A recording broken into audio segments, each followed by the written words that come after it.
Buenas noches, República Dominicana. Buenas noches, doctora. ¿Cómo está usted? Feliz noche, Julio, ¿qué tal? ¿Cómo estás? Muy bien, muy bien. Señores, no se pierdan nuestro encuentro informal de esta noche. Qué interesante esta conversación con Eduardo Sanz Lobatón, el director general de aduanas, pero de lo que menos hablamos es de aduanas ahí con Eduardo Sanz Lobatón esta noche. Así es que no se pierdan esta conversación. Adelante, doctora. Así es, y ahora tenemos, como siempre, las mejores recomendaciones en manos de un experto en materia de cine y de las principales series de Netflix y otras plataformas. Es nuestra sección con Alex Cuellar. Así es. Salud. Salud.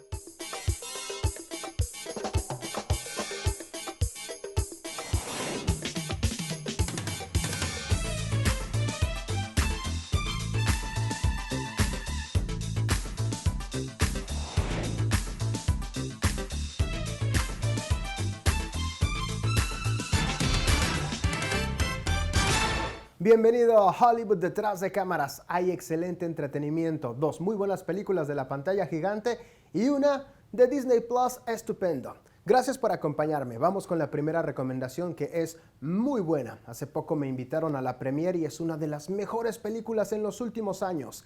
Vaya trabajo de fotografía, vaya actuaciones estupendas y las tomas ni se diga. En la pantalla gigante la primera recomendación es Belfast.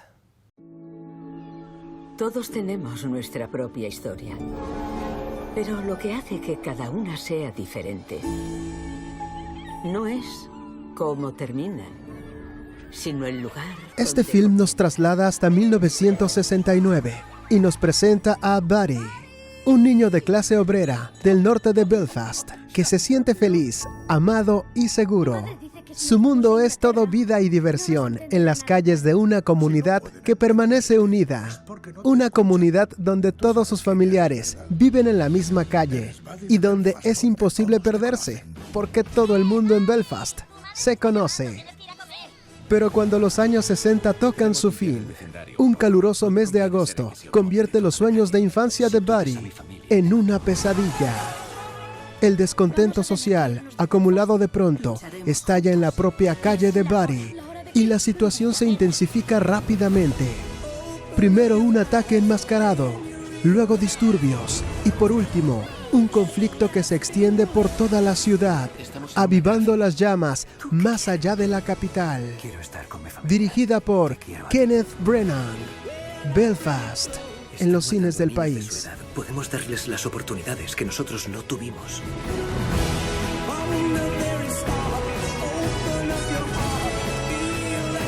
Llevo toda mi vida en Belfast. Marchaos. No miréis atrás.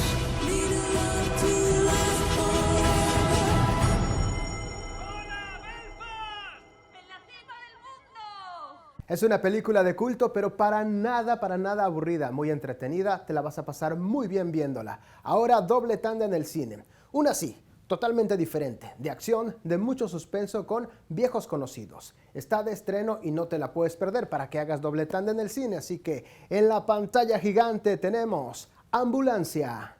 Lo siento, hermano. Siento haberte metido en esto. Solo quería que todo fuera como antes.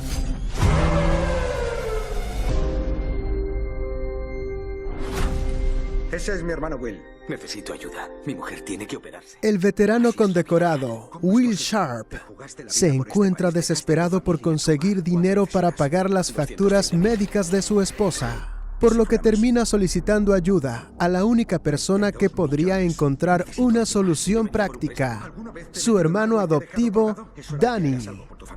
Él es un carismático criminal que le ofrece la opción de organizar un atraco por $32 millones en uno de los bancos más cotizados de la ciudad.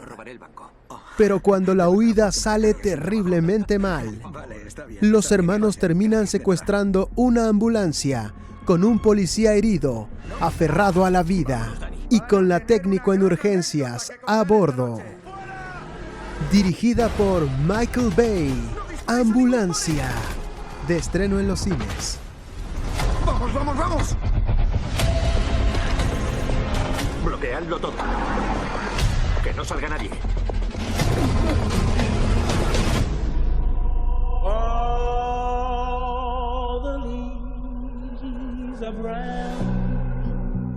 ¡Alto! ¡Abajo! ¡Ah! ¿Qué quiere? Nos la llevamos. Es un policía herido. Hay que llevarlo al hospital. Necesito tu ayuda. ¿Por qué te niegas? ¿Ahora secuestramos? Que nadie choque con esa ambulancia. Tenemos a un compañero dentro. ¿Tienes experiencia en urgencias? Triaje de combate. Eres soldado. Sí. Estamos intentando salvarte. 1, 2, 3. ¡No!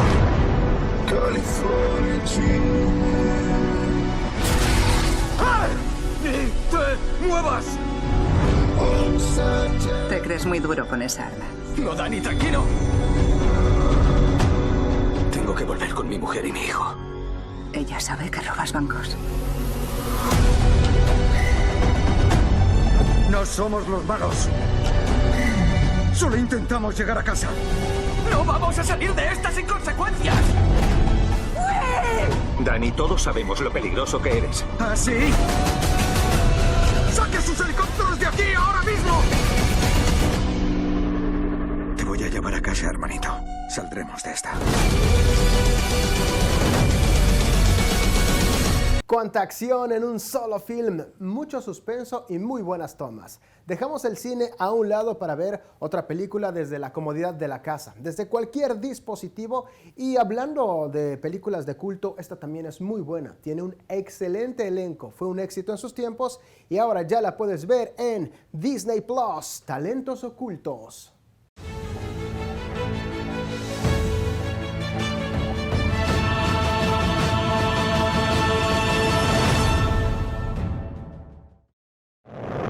Los rusos tienen un satélite espía que está fotografiando a quién sabe qué. Llévanos allá, Harrison. No podemos justificar un programa espacial si no llevamos nada al espacio. Terminaremos desempleados dando vueltas sobre este Cuando montón de Estados chatarra. Unidos Si se quieres encontraba en caminar plena rapidísimo, Guerra Fría contra ponte Rusia, del autobús. la NASA estaba en búsqueda de mentes brillantes que llevaran al primer hombre al espacio. Pero a falta de supercomputadoras digitales que pudieran calcular una trayectoria exacta de la salida y llegada del cohete, encontraron la solución en las matemáticas. Katherine Johnson, Dorothy Vaughan y en la ingeniera Mary Jackson. Sin embargo, durante sus logros profesionales, se vieron envueltas en diversos obstáculos sociales que les dificultaron la llegada a su objetivo. Dirigida por Theodore Murphy, Talentos Ocultos, por Disney Plus. Estoy debajo de una nave espacial. Estamos viviendo lo imposible. El sistema procesador de datos de IBM. Hay que averiguar cómo programarlo. Buen trabajo. Él es John Glenn. ¿Y qué hacen para la NASA? Calculamos tus trayectorias. No se llega a ningún lado sin los números. ¿Cómo es que te atraen los hombres blancos? Tengo los mismos derechos. Soy libre de apreciar la belleza de cada color. La NASA no acepta mujeres en el programa de ingeniería. Siempre hay la posibilidad de lograr más. Quiero escuchar los detalles de la misión. No hay protocolo para que las mujeres asistan. Enfrentan dificultades. Deberían agradecer que tenemos un empleo. No sé si podré con mis responsabilidades. Eres mejor que nadie con los números. Te fuiste por 300 horas. Yo lo sentí así también. Nunca estás cuando te necesito. ¿Dónde diablos estás todo el tiempo? El baño para negros está a 1 kilómetro. O todos juntos logramos el objetivo, o nadie lo logra. Más de 50 millones de personas ven este lanzamiento. John, IBM estaba mal. Mejor que las chicas revisen los cálculos. Estamos listas. Podemos hacerlo. Coronel Glenn. Qué bueno que la NASA aún no pierde la esperanza en la capacidad intelectual. El Friendship 7 sufrió algún tipo de mal funcionamiento. Hay una bola de fuego, hace mucho calor aquí dentro. Este es el vuelo de nuestras vidas, gente. ¿Qué tal esa tercera recomendación? Fantástica. Hoy la pasamos muy bien con las recomendaciones. Imagínate si no te las pierdes. Me tengo que despedir. Te invito a que te quedes aquí con nosotros en Encuentro Informal porque siempre tenemos mucho más. Yo sí que me voy, me preparo y ya sabes que siempre regreso. ¿Cuándo será? En la próxima.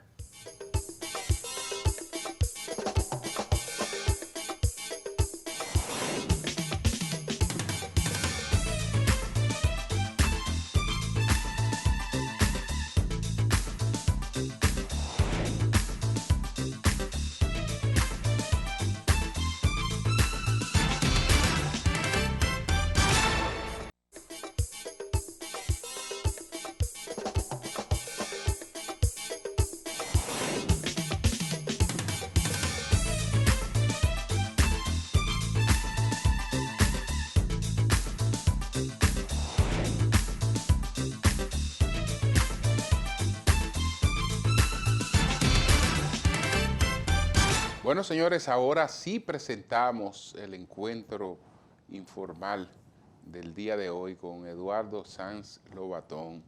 ¿Qué impresión le queda, doctora? Me quedo con una palabra. La gratitud es el uniforme de las almas nobles. Y hablamos de gratitud y hablamos del ser humano, de Yayo. Y de verdad que es una invitación a que permanezcas con nosotros, sí, para que conozcas la grandeza de este ser humano. Así es. Salud. Salud.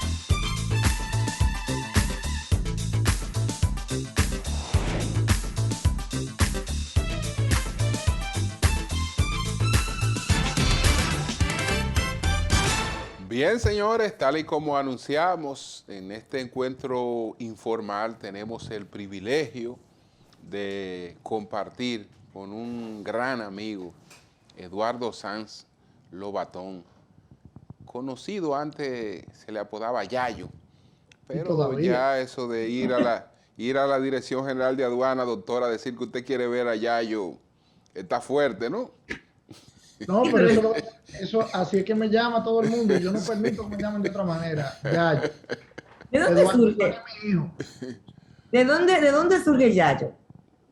Mira, yo lo dije hace un tiempo, cuando nosotros éramos, cuando yo era un tiguerito, nosotros vivíamos en un edificio de apartamento y al lado había un vecinito que vivía siempre fuñendo la paciencia en mi casa y yo en la de él, y él no podía decir Eduardo, entonces decía Yayo, por decir Eduardo. Entonces se quedó el Yayo y un amigo de Julio y mío, cuando yo comenzaba en política, que se llamaba Toy de Camps, en paz descanse, me dijo un día, mira, deja de estar diciendo Eduardo Sánchez, eso no le importa a nadie, tú tienes que, es Yayo que te van a decir de ahora para adelante, porque todo el mundo se va a acordar de Yayo. Y ahí comenzó la gente a decirme Yayo ya de manera política, y bueno, ya me quedé con Yayo y a Amora me gusta, porque definitivamente en estas posiciones uno compra muchísimas cosas que vienen con el ejercicio político, y como yo tengo un hijo que se llama Eduardo Sanz, pues yo prefiero que a mí me digan Yayo y que a él lo dejen tranquilo. Yayo, ¿tú tuviste oportunidad de tratar de conocer a tu abuela? Me refiero a doña Zaida. Sí, claro que sí. Cuando ella murió yo teniendo 12 años. Sí. Y todos los domingos era prácticamente una costumbre de que comíamos en su casa. Y ahí, en casa de ella, fue que yo conocí, por ejemplo, conocí a Tuey, conocí a Peña, conocí a Salvador Jorge Blanco, a Jacobo Magluta, porque mis abuelos eran, como tú sabes, Julio, muy de aquel grupo que fundó el PRD cuando vino del exilio. Y entonces en mi casa en casa de mis abuelos siempre se hablaba de política, siempre se hablaba de todo. Imagínate, yo veía a esta gente famosa y lo veía que entraban a mi casa. Y ahí me enamoré con el tema y mi abuela era una mujer muy pintoresca. Por ejemplo, yo recuerdo que un domingo ella llegaba y me daba una pela y yo le preguntaba por qué y me decía por si acaso. Por si acaso. Por si acaso. Era una mujer llena de amor y muy pintoresca, pero también no era suave la doña, no era suave.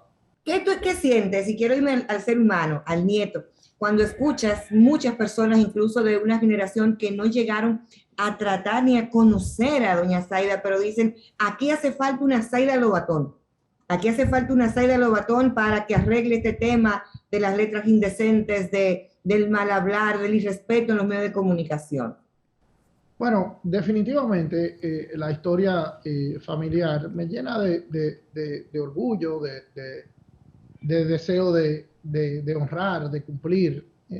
Mi abuela siempre decía que los hombres y las mujeres se dividían en dos, la gente seria y los sinvergüenza. Y ella siempre nos decía, traten de estar entre los serios. Y definitivamente cuando tú oyes los cuentos, y después con el paso de los años, yo tuve ocasión de hablar, por ejemplo, que si con Johnny Ventura, que si con Freddy Veragoico, que si con Fernando Villalona, y por diferentes razones todos terminaban haciéndome cuento de mi abuela, de cuando le prohibía los merengues, o cuando le zorraba los programas, o cuando hacía diferentes tipos de cosas. He conocido muchísimos locutores a lo largo de mi vida, que ella era que lo examinaba. Antes se daba un carnet de locutor, no sé si se hace todavía, y entonces ella trataba de ir a todos los exámenes de locución y le hacía la pregunta y por alguna razón ella entabló amistad y era una señora muy pintoresca, tenía un programa de cocina que después mi mamá continuó. Mucha gente no sabe, mi mamá se llama Zaida también y mi mamá fue directora de espectáculo público también. Cuando mi abuela falleció, que falleció en el gobierno de Salvador Jorge Blanco, los últimos 2 años mi mamá ocupó esa posición, el último año y pico casi. Y entonces mi casa siempre estaba llena de artistas o locutores, etcétera, que iban, que a renovar el carnet, que a pedir el carnet, que a que por favor le permitieran. Entonces yo me crié con muchas historias de la farándula de esa época, ¿no? Ya después, la de hoy en día es muy diferente, que es la de mi generación, pero claro. ya es muy diferente aquella, ¿no? ¿Y del abuelo materno, qué nos cuenta? Bueno, mira, mi abuelo sí murió yo estando mucho más joven, yo no lo recuerdo, yo recuerdo algunas imágenes, algunas cosas, pero yo con él no compartí. Okay. Sí, recuerdo, por ejemplo, Rafa Gamundi, Atuey, el mismo Peña, me hablaban mucho de él. Así también Hipólito Mejía. ¿Qué te contaban, por ejemplo? ¿Qué te decían? ¿Qué te referían de él? Bueno, mi abuelo fue senador de la capital, fue juez de la Suprema Corte de Justicia. Y era un hombre, a diferencia de mi abuelo, era un hombre muy taciturno, de poco hablar, pero era un jurista muy importante, fue presidente del PRD en una ocasión, y era un hombre importante, pero no él como líder político, él era más un puente, un conciliador entre las diferentes fuerzas, amigo de Juan Bosch, amigo de Peña, de Balaguer. Él era más un intelectual del derecho, y yo recuerdo que él lo que sí tenía era que le gustaba el trago, Julio. Eso me lo contó una vez Hipólito Mejía. Y él por una época, él vivió en Santiago de los Caballeros mucho tiempo porque él tenía una dificultad muy grande con Trujillo, en la dictadura de Trujillo. Y por eso vivió en Chile, vivió en Cuba, ahí fue que conoció a Juan Bosch. Pero viviendo en Santiago, que fue como el último exilio que él tuvo que vivir, él parece que se bebía unos traguitos de whisky y demás en el club de recreo y medio lo relajaban con eso. Y Hipólito me hacía los cuentos de que él nada más hablaba mucho cuando estaba borracho. Entonces que la gente a veces le daba su traguito máximo para que se pusiera de relajado porque era muy pintoresco cuando estaba en esa faceta. Evidentemente las historias de cómo él siendo juez de la Suprema le salvó la vida a muchísimos revolucionarios de los 12 años de Balaguer. Eso me lo llegó a contar Tuey, me lo llegó a contar Peña Gómez, que en paz descanse. Que por ejemplo la gente se escondía en casa de don Máximo y doña Zaida porque como él era juez de la Suprema y doña Zaida era tan pintoresca, los militares no entraban a coger a la gente presa ahí, ni entraban a cometer las cosas de la época. Entonces así muchísima gente. Yo me topé, por ejemplo, yo recuerdo que el papá de Wellington Arnaud, que es hoy el director del INAPA y mi gran amigo, fallecido Wellington Arnaud, un día me hizo el cuento de que mi abuelo lo llevó al aeropuerto para que él se pudiera montar en un avión porque había una persecución, un peligro de asesinato, y mi abuelo tuvo que montarlo, entrar con él al avión para que lo dejaran irse. Y así esas historias de esa época revolucionaria, evidentemente yo me crié con todas esas anécdotas que son parte de la historia dominicana y que hoy cuando uno oye a cualquiera criticando el gobierno y diciendo una tabarriga verde por televisión, no recordamos una época de que hubo hombres y mujeres que se jugaron la vida para que nosotros hagamos lo que hacemos hoy. Y que nadie se meta con nosotros por lo que pensamos, por lo que decimos, ¿no? Sí. ¿Cuántos hermanos tiene Yayo? Y háblanos un poco de tu padre. Mi papá y mi mamá, mi papá es arquitecto, mi mamá es abogada. Ellos participaron de la vida política, evidentemente, por mis abuelos y también por estas amistades que ya fueron de ella. Yo me reía muchísimo. Mi mamá es una gran amiga de Hipólito Mejía y siempre estuvo con Hipólito Mejía. Casualmente yo no siempre estuve con Hipólito Mejía porque yo tenía otras inquietudes, otras cosas y siempre peleábamos en la casa. Y Hipólito siempre me decía, yo no te hago más maldad a ti porque tú eres hijo de Zaidita, porque ellos dos son muy amigos. Sí. Mi papá fue y ha sido un desarrollador inmobiliario, él no le gusta tanto la actividad política, y por eso a veces la gente me conoce un chin más por el Lobatón que por el Sanz, porque él ha sido más un hombre de la vida privada, y gracias a Dios le ha ido bien y ha tenido una vida, tiene 17 nietos, 4 hijos, yo tengo 3 hermanos. De mis hermanos ninguno participa de la vida pública, son todos gente de la vida privada, una es decoradora, otra es psicóloga. Y mi hermano, que creo que tú lo conoces, Julio, vive en Punta Cana y en Cap Cana y desarrolla proyectos inmobiliarios en la zona este del país y en el mundo turístico. O sea que el único que siguió con la vena en esta situación fui yo. A veces me pregunto que por qué, pero aquí estamos. Ahí justamente iba en esa parte, porque la vida del político, la vida pública, también conlleva muchos sacrificios. Solamente vemos, bueno, el tema del director, el tema del político reconocido, pero también se sacrifica mucho tiempo de la familia. Y si se quiere, para muchas veces se habla de los políticos en sentido general, no de las mejores expresiones. Entonces, Yayo, ¿cómo manejas ese equilibrio que asumo que has de tener entre lo que es tu vida privada y tu vida pública? Tiempo, manejo con la familia. Mira, definitivamente ese es un reto, Mildred.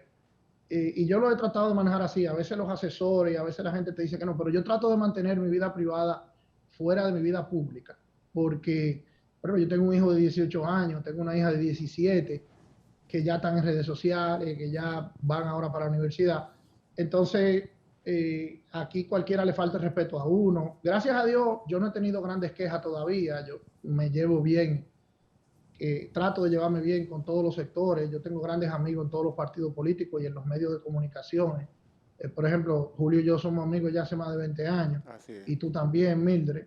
Pero en esta vida aparece cualquiera que le cogen un paquete en un aeropuerto y te quiere insultar. Entonces yo trato de que mi familia esté lo más separada de mi vida pública. Y definitivamente, yo le decía el otro día a un compañero de partido que estábamos debatiendo ciertas cosas, yo le decía, mira, yo tengo que tener 6 o 7 años que no me paso un fin de semana completo con mi familia.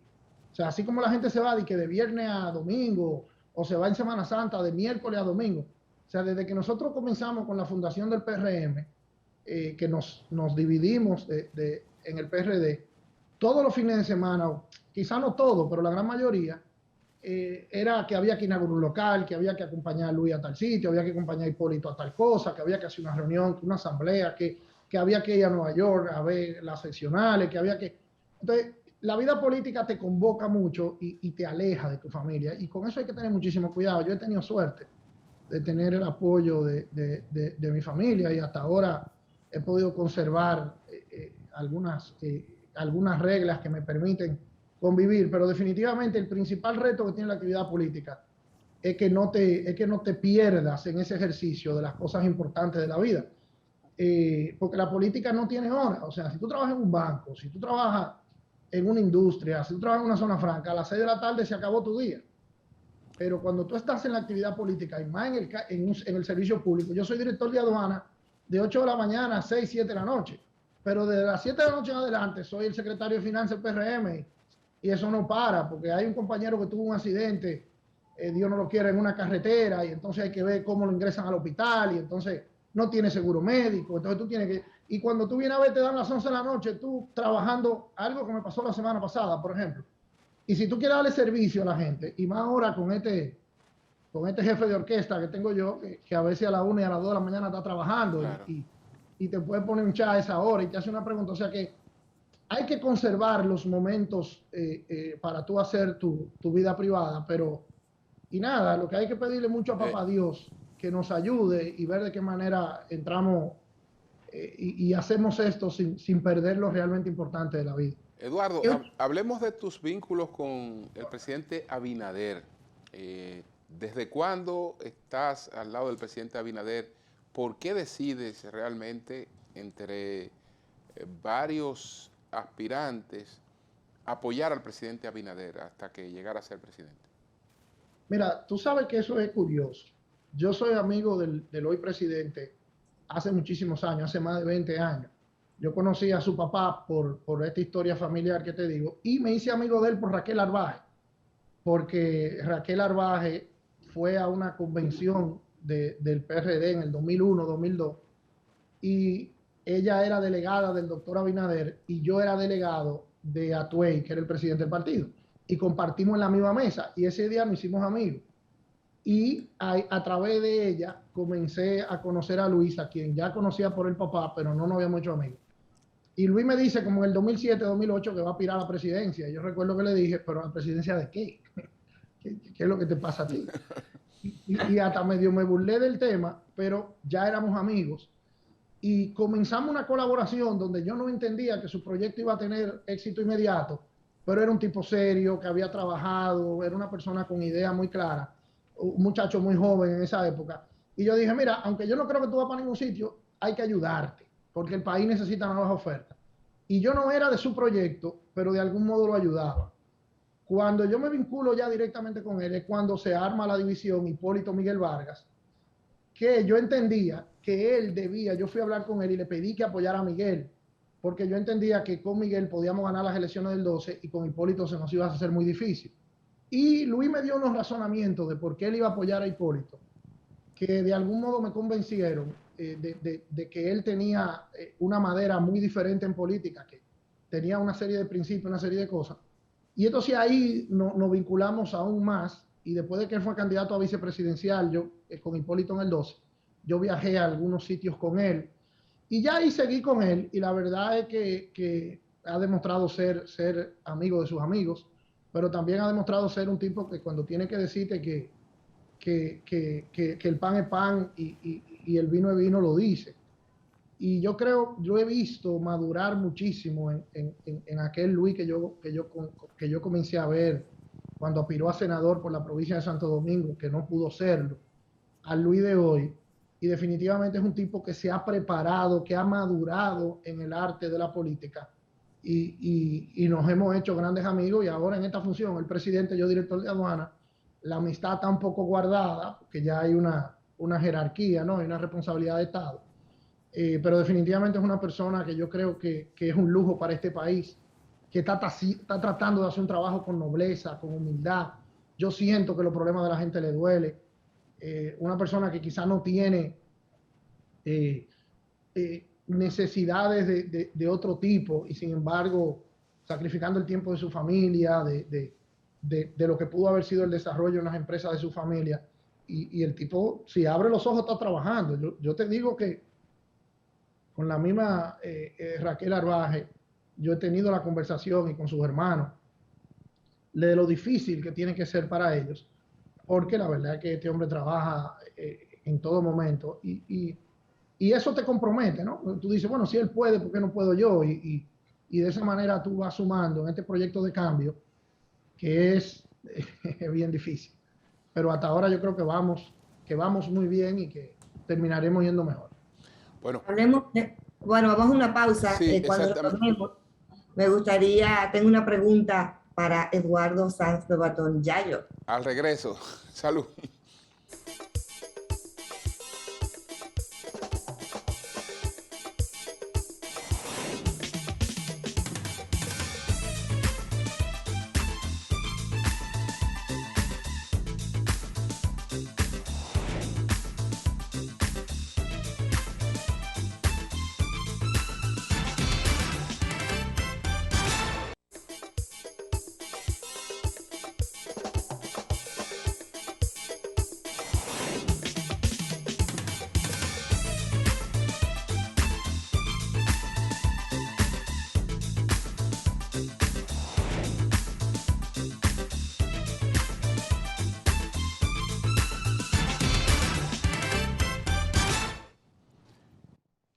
De regreso contigo en tu espacio Encuentro Informal. Antes de irnos del contacto de publicidad, decía, tengo una inquietud, una pregunta, y es justamente, Yayo, al momento, ¿dónde estabas? ¿Qué recuerdas? El momento cuando te enteras de que vas a asumir esa importante posición, esa sensitiva posición de director general de aduanas. Y quiero que me comentes cuál era la visión que tenías, y ahora que has estado ya en este ejercicio de estos años, ¿cuál es el legado que te interesa, el sello, tu impronta para esta dirección que quieres dejar, que quieres plantar? Mira, la verdad es que hay varias notas jocosas con eso. Yo no tenía la menor idea de que iba a ser director de aduanas cuando ganamos las elecciones. Cuando nosotros ganamos las elecciones, evidentemente yo estaba en la Junta Central Electoral como parte del equipo del PRM, junto con Orlando Jorge y otros, que estábamos trabajando la parte electoral de las elecciones. Y cuando ganamos, yo recuerdo que hablé con el presidente como a las 10, 9 de la noche, y ya teníamos los datos que hemos ganado. Y yo le dije, felicidades, hermano presidente, lo logramos. Y él me dice, quédense ahí hasta que Gonzalo reconozca, no se muevan de ahí. Entonces, ese día nos perdimos la celebración y nos perdimos todo porque Gonzalo reconoció como a las 2:00 y pico de la mañana. Y ya cuando él reconoció, todo se había acabado. Entonces no lo vi ese día, y el lunes en la tarde, cuando ya traté de verlo por su casa, ya la casa estaba llena de guardia, ya no se podía entrar. Y dije yo, ay, mi madre, este cuento sí cambió rápido. ya ahora era más difícil. Entonces, cuando finalmente hablamos como el martes o el miércoles, él se pasó un día descansando, después con su familia. Yo siempre había pensado que mi área era en el sector turístico, ¿no? Y era lo que yo había pensado, y más o menos por ahí entendía que en una de esas posiciones del sector era que yo podía servir. Cuando él me habla por primera vez de esta posición, al principio yo me turbé, ¿no? Me pareció sorpresivo, y yo me sentía... Y entonces ahí duramos como 2 semanas en ese diálogo, yo investigando acerca de la posición, yo viendo las alternativas, y entonces como a las 2 semanas, o quizás 3, pues me reuní con él en el hostal y acepté la posición. Entonces ya ahí reanudamos un diálogo, y yo recuerdo cuando yo fui a verlo al hostal, él me recibió y me dice, tú di que estás guapo conmigo. Y le digo yo, no, hombre, y yo era amigo del ciudadano y ahora voy a pelear con el presidente. No, ese mismo yo no voy a pelear con el presidente, no. Y entonces ahí comenzó, y la verdad es que la Dirección General de Aduana ha sido una inmensa experiencia. Somos una isla, todo entra o sale de nuestros puertos. La Dirección General de Aduana te pone en contacto con prácticamente todos los sectores comerciales, todos los sectores industriales, te pone en contacto con las embajadas más importantes del mundo. Y es una posición donde mi trayectoria como abogado, con algún trabajo en relaciones internacionales, me ha servido. El conocimiento que teníamos de los impuestos que tienen que pagar las diferentes empresas me ha ayudado. El reto siempre son los temas de seguridad, que no era mi mundo. Yo no soy del mundo. Yo siempre digo que no soy policía, ni soy militar, ni soy investigador. Pero en la Dirección General de Aduana, evidentemente, hay muchas cosas que colidan con el Ministerio de Defensa, con el DNI, y hay que mantener un manejo delicado de esos temas. Y ha sido muy, pero muy enriquecedor. Y al año y pico me siento satisfecho. Encontramos una ley de 1953 que ya la promulgamos y es nueva, que todos los sectores del país habían estado esperando años y años, y no se había podido lograr el consenso entre los intereses. También por primera vez ya tenemos equipos de rayos X en los principales muelles del país, después de un conflicto jurídico que había evitado eso por 20 años. Nosotros nos sentamos con todos los actores, con el apoyo del presidente, logramos que se instalaran los rayos X, hemos incrementado las recaudaciones más de un 30%, en un 21% exactamente del año 2019, que no había COVID, o sea que es muy sintomático. Definitivamente otras innovaciones como el programa de 24 horas, que me siento muy orgulloso, que una de las cosas que el presidente Abinader habló con el presidente de Chile, con el recién electo presidente de Chile, fue que le habló del programa de las 24 horas de la Dirección General de Aduana, porque han venido aduanas de otros países a ver el sistema que nosotros hemos instalado, porque se ahorra muchísimo dinero cuando la mercancía entra y sale de los muelles. O sea que al día de hoy me siento satisfecho con lo que hemos hecho. Todavía no hemos terminado, faltan más cosas, hay que seguir mejorando en muchas áreas, pero la verdad es que al principio me sorprendí, y yo creo que ya le cogimos el pie y que vamos bien en manos de Dios. Eduardo, el incremento en las recaudaciones, ¿cómo se explica?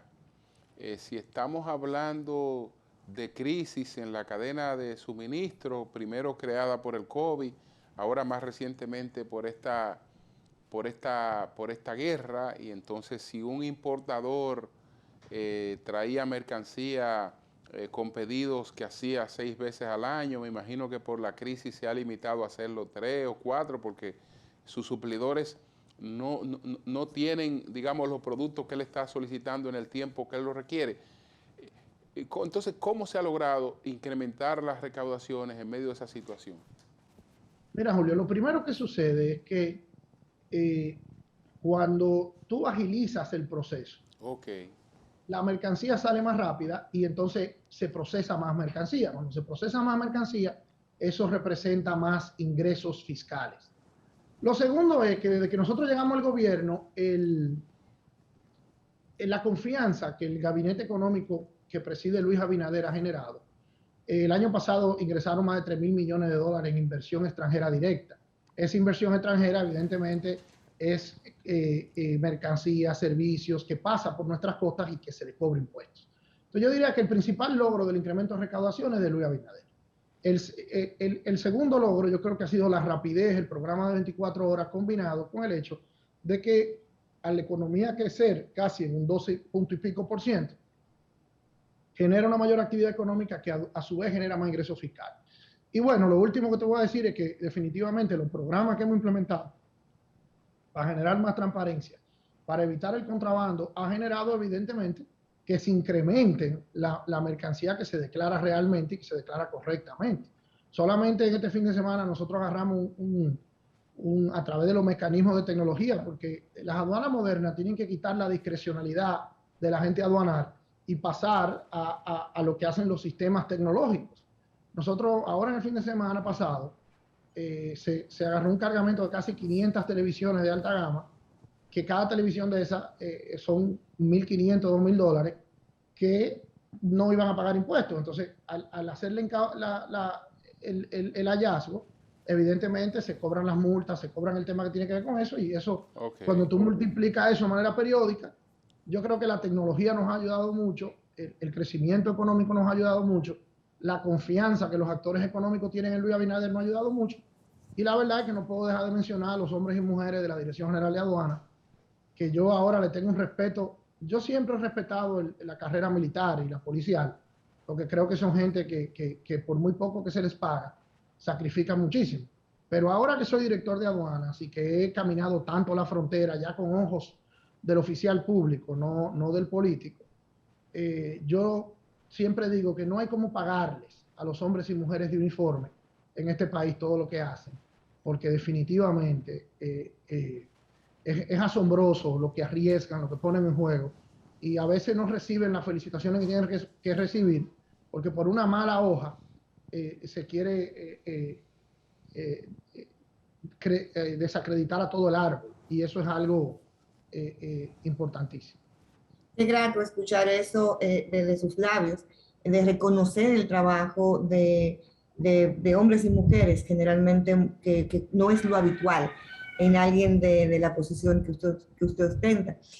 Quería preguntarte, Yayo, ¿cómo logra usted tener tierra, hacer tierra? Le digo la pregunta, o sea, primero en una infancia rodeado de políticos, personas conocidas, famosas, artistas y demás, luego ya en el tema de hacer política por igual, y ahora en la posición que ejecutas, que realizas, ¿qué le hace hacer tierra y no perder ese contacto? Y me encantó y lo conecto a lo que dices al principio. Síganme diciendo Yayo. Claro. Mira, lo primero yo creo que es un tema de crianza, de personalidad, de que al final del polvo venimos y para el polvo vamos, como dice el proverbio bíblico. Todo lo material, toda fama, posición, poder, todo eso pendeja. Al final, yo le decía a un amigo mío, hay un amigo mío de infancia de toda la vida que es muy peledeíta, pero nosotros somos grandes amigos y nos juntábamos siempre. Entonces, cuando yo llego aquí, él me venía y me visitaba a la Dirección General de Aduanas, y hubo un día que me lo subieron a las redes, de que mira, ya yo nombró a que es una figura del PLD, etcétera. Y me llamaron varios compañeros como quejándose, y yo les decía, no, porque él siempre ha sido amigo mío y va a seguir siendo amigo, porque él no es amigo del director de aduana, él es amigo de Yayo, y yo no voy a ser siempre director de aduana, yo siempre voy a ser Yayo. Entonces, los que son amigos de Yayo van a seguir siendo amigos de Yayo, sean comunistas, sean PLDistas, sean al revés, sean de donde sean. Y yo creo que la manera de hacer tierra es no cambiar tu esencia y no creerte el cuento de los guardias que andan contigo y no creerte el cuento de cuando tú llegas a un restaurante, mucha gente te saluda que tú no conoces. El que se creyó ese cuento se fuñó. Pues todo eso es mentira, todo eso es de la oposición, no tuyo. O sea, aquí en la Dirección General de Aduana, que yo estoy haciendo este programa desde aquí, hay 17 coroneles que trabajan conmigo. Imagínate tú, yo antes de ser director de aduana, yo creo que nunca me había montado un carro con un coronel, ¿tú entiendes? Entonces, si tú te crees historia, te desconectas. Claro. Yo lo he visto en otros amigos y funcionarios o sea, de gobiernos pasados y de cosas, y con eso hay que tener muchísimo cuidado. Claro. Yo creo que una forma es no cambiar lo viejo por lo incierto. Hay que tener cuidado. Yayo, hablemos otra vez de la familia. ¿Cuántos hijos tienes? Yo tengo 4 hijos. Tengo 4 hijos, 18, 17, 10 y 5 años. 18, 17. 10 y 5 años. 3 varones y una hembra. ¿Y la hembrita qué edad tiene? Tiene 17 años. En estos días pasamos un momento bien tierno porque la fuimos operada de una pierna. Okay. Y la verdad es que ahí tú te recuerdas, ella tiene un temita en una pierna y ahí eso te recuerda lo importante cuando te van a poner un muchacho en anestesia general. Eso no es simple eso. Pero, y siempre les digo, y trato de, por lo menos con los 2 mayores, trato de hablarles mucho de la vida que lleva su papá, porque su madre no es una persona pública para nada, y yo siempre le trato de explicar lo que vive su papá para que nadie me lo vaya a sorprender, ¿no? Ni vaya, porque ya a lo grande, a veces la gente los llama y le pide favores y le pide cita con uno, o sea, ya eso comienza a suceder. Y yo trato de explicarles cómo manejarlo con toda la humildad del mundo, pero diciéndole, los políticos no son ustedes, ¿no?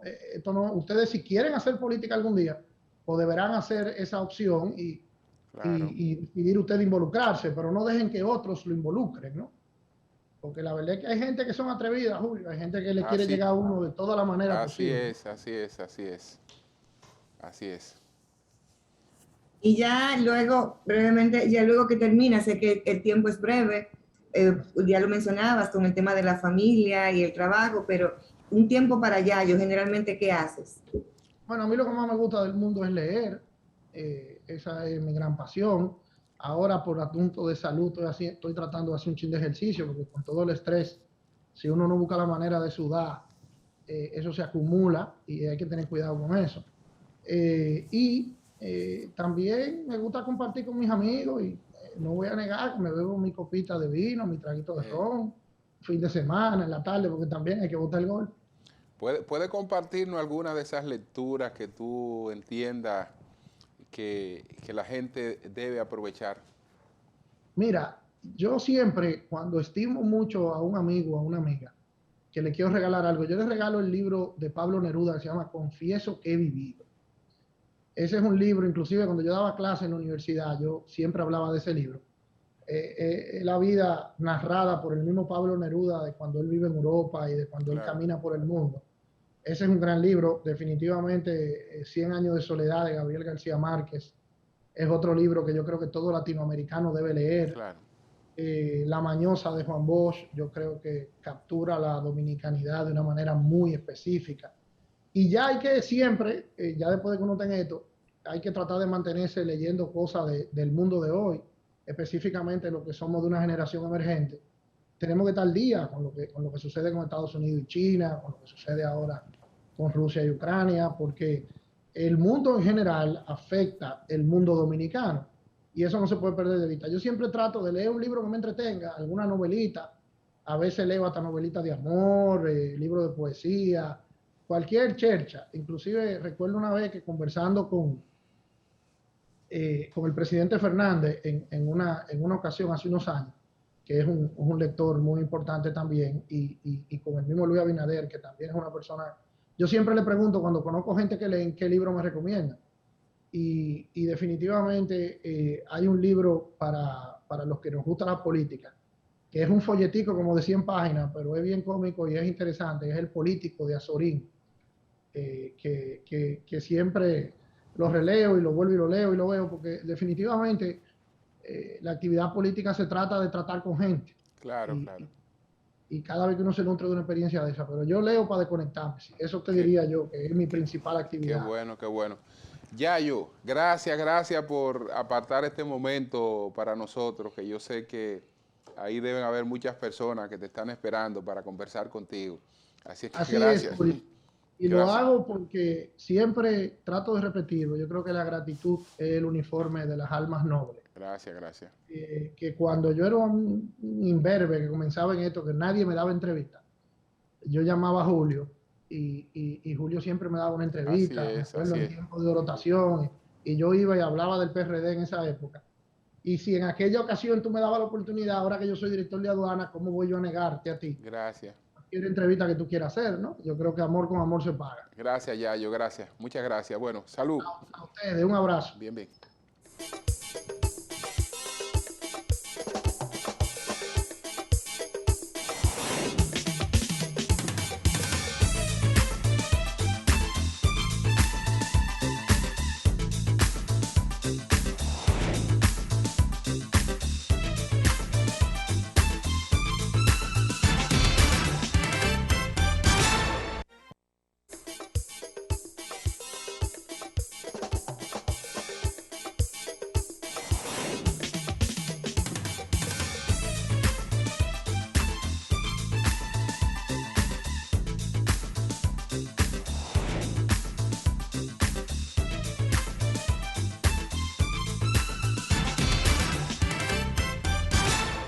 Bueno, señores, gracias a Eduardo Sanz Lobatón y gracias a todos nuestros televidentes y nuestra exhortación a que recordemos que el COVID todavía está presente, por ahí está azotando tanto en China como en Alemania.